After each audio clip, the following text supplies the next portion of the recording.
context of the experience, they bring that particular frame of reference back with them, and so they tend to be less judgmental afterward, and even people hearing about the experience, as you suggest, may pick up something of the same effect. Well, it suggests that there's a sense of perfect poetic justice in the universe, that the law of karma is operating flawlessly. I mean, I could forgive Hitler thinking that at some point he has to experience all of the pain that he himself has inflicted. That very point once came up in one of my classes. I don't know if I have time to tell this particular story, but there was a woman who gave an account of a near-death experience that she had when she was in her 20s. She had a very abused childhood and was incested and so forth.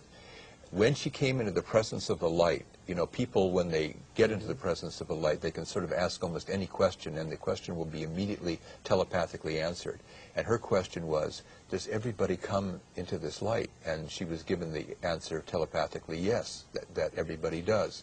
Then she said, even my father, who had done these terrible things, you know, even Hitler, and the answer was always yes.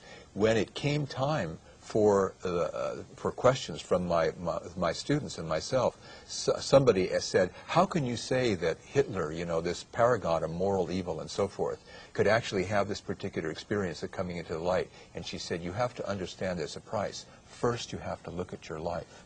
So just as you say, can you imagine what the life review of Hitler would have been like to have gone through? Because one of the things that people say about the near-death experience in regard to the life review is that you become aware of the consequences of your actions, whether you intended them or not, and even whether you are aware of the repercussions or not.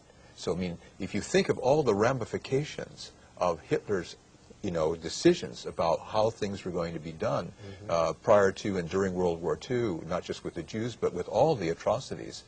You know, that man died over 50 years ago. You wonder whether his life review is over yet. Well, perfect justice. It seems as if the life review takes place outside of our normal space and time. It does. Because it might take forever. Yes. Yeah, I'm saying, I'm not really meaning literally that his life review is not over yet, but because people say in the near-death experience, and when they have the life review, that they are outside of time, and yet they can process all this information.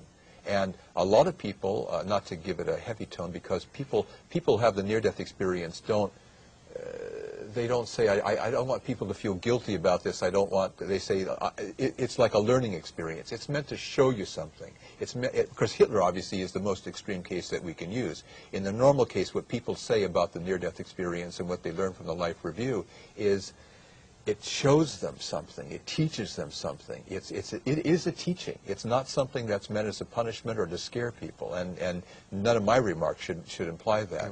It's meant to wake people up so that they simply become aware of the consequences of their actions before committing those actions, knowing that they themselves are going to have to be the recipients of them. It's as if there's only one person in the universe, and it's us. Well, Dr. Kenneth Ring, you're really showing me here that the near-death experience is not just for the experiencers, but it's for all of us who are hearing of it and learning about it. Thank you so much for being with me. Thank you, Jeffrey. And thank you for being with us.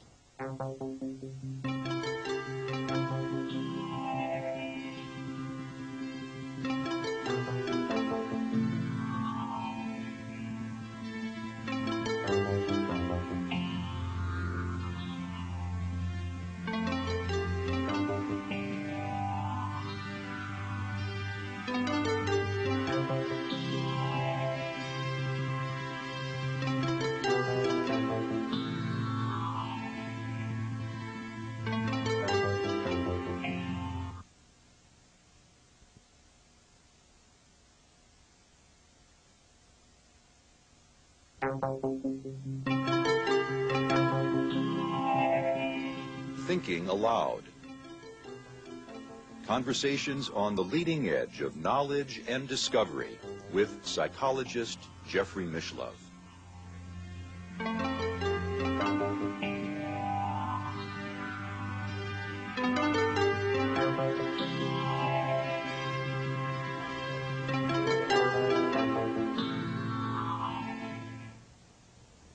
Hello, I'm Jeffrey Mishlove. Today we're continuing our exploration of the near-death experience. My guest is Professor Emeritus Dr. Kenneth Ring, former member of the Department of Psychology at the University of Connecticut.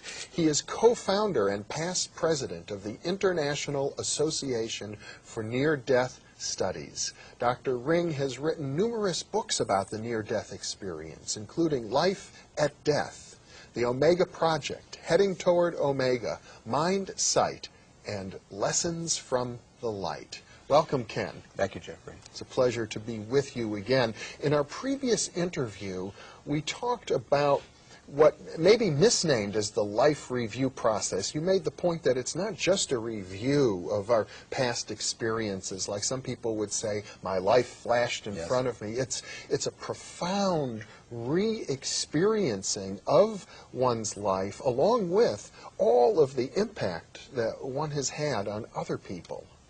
Yeah, it's a total experience. The life review is almost the passive aspect of it, but it really is a reliving of your life, and that's the term that some people use. And as you say, when we go through life, it's almost like we go through life with blinders, because we're not fully aware at the time or even afterward of all the effects of our actions, nor do we think that our thoughts and feelings have effects in their own right.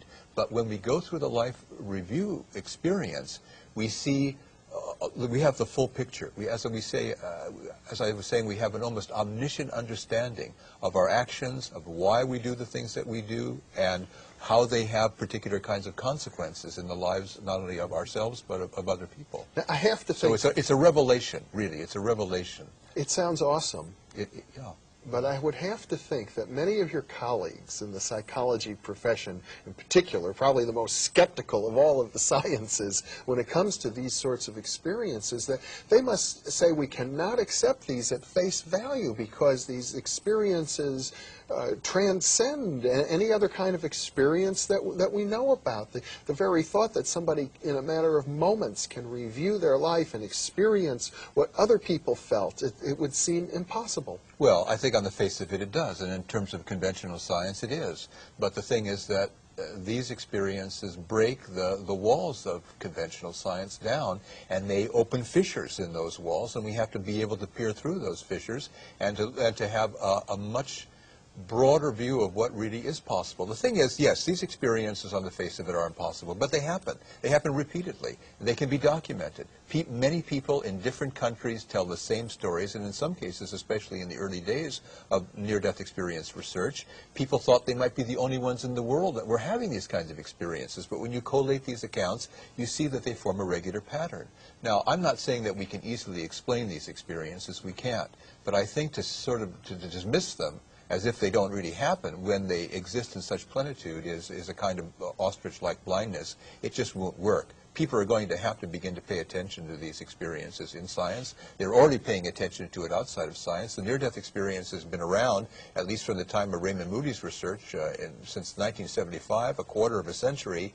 It's here to stay, and people are going to have to reckon with it, and scientists included. Well, I think some scientists would say, yes, granted, people are reporting these experiences, but are they actually interpreting their own experience fairly or accurately, or could they be suffering from some sort of, let's say, lack of oxygen in the brain that causes them to form mistaken ideas about their own experience? Well, of course, it's possible, although there have been studies of oxygen levels in people that have had near-death experience. In some cases, they are not abnormal, and yet the experiences are reported.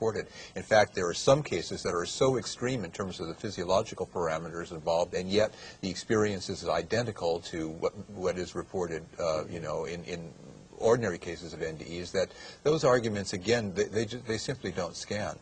The fact that so many people, naive experiencers as well as sophisticated persons, are talking about their experiences very much the same way, and in some cases the people who have these experiences had said they were very skeptical about them before, but when they had all their skepticism vanished, I think suggests that there is kind of a baseline of commonality to these experiences that, again, is going to have to be addressed. I think the problem is we don't don't have good explanations for some of the facets of near-death experiences. In fact, indeed, for most of them.